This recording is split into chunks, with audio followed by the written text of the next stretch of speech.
sobat, kali ini kita kembali bertemu pada pelajaran bahasa Indonesia. Kita masuk tema yang baru yaitu tema 5, subtema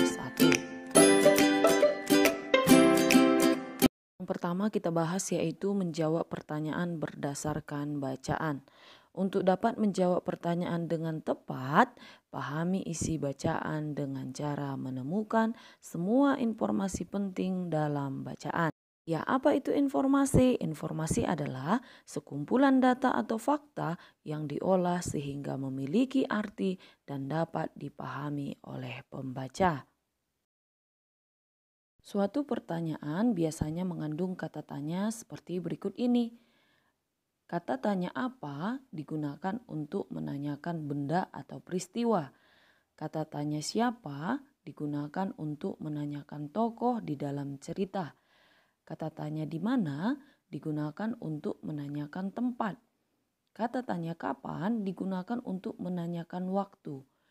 Kata tanya mengapa digunakan untuk menanyakan alasan atau sebab akibat. Dan yang terakhir, kata tanya bagaimana digunakan untuk menanyakan cara, proses, atau tahapan.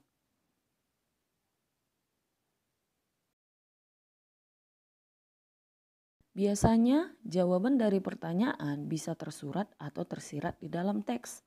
Ya, apa itu jawaban tersurat? Jawaban tersurat berarti jawaban tertulis jelas pada kalimat-kalimat dalam teks.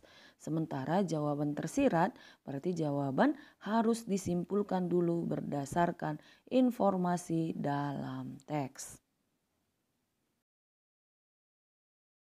Selanjutnya menyampaikan jawaban dan menceritakan kembali isi teks.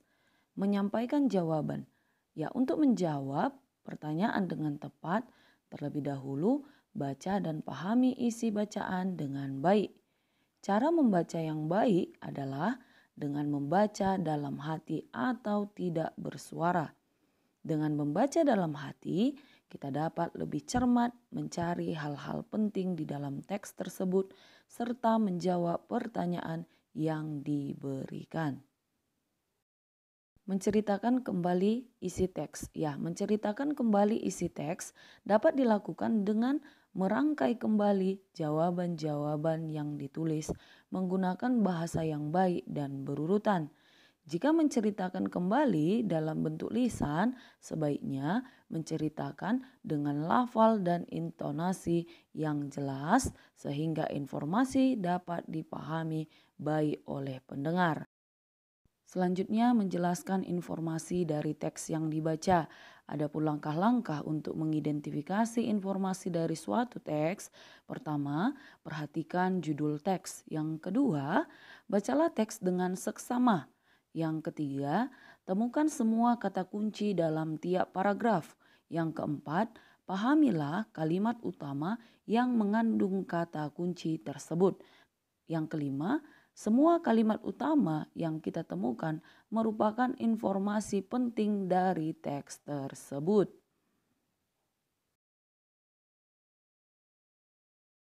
Ayo simaklah teks berikut.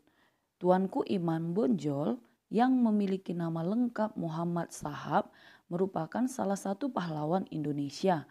Beliau lahir di Pasaman, Sumatera Barat pada tahun 1772 dan wafat di usia 92 tahun tanggal 8 November 1864.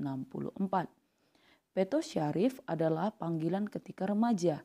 Saat dewasa, beliau terkenal sebagai pemimpin yang tegas menentang penyimpangan ajaran-ajaran agama di Sumatera Barat.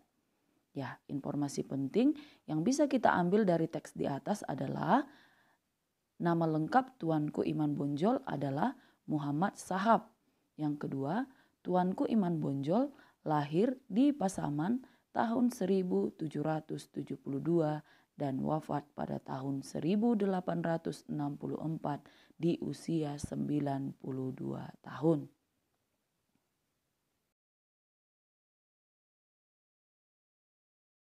Selanjutnya mempresentasikan informasi dalam bentuk peta pikiran.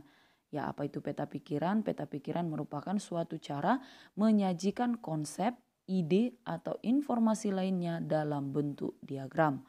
Pada peta pikiran, topik utama teks biasanya dihubungkan dengan informasi lain yang ditulis dalam bentuk kata kunci atau gambar. Penyajian informasi dalam bentuk peta pikiran diharapkan dapat membantu kita untuk mempelajari informasi dengan lebih cepat dan efisien. Berikut contoh dari peta pikiran. Baiklah anak-anak ibu semuanya, demikian pembelajaran kita hari ini. Semoga bermanfaat bagi anak-anak kami semuanya. Tetap semangat, jaga kesehatan. Tuhan Yesus memberkati kita semuanya. Shalom.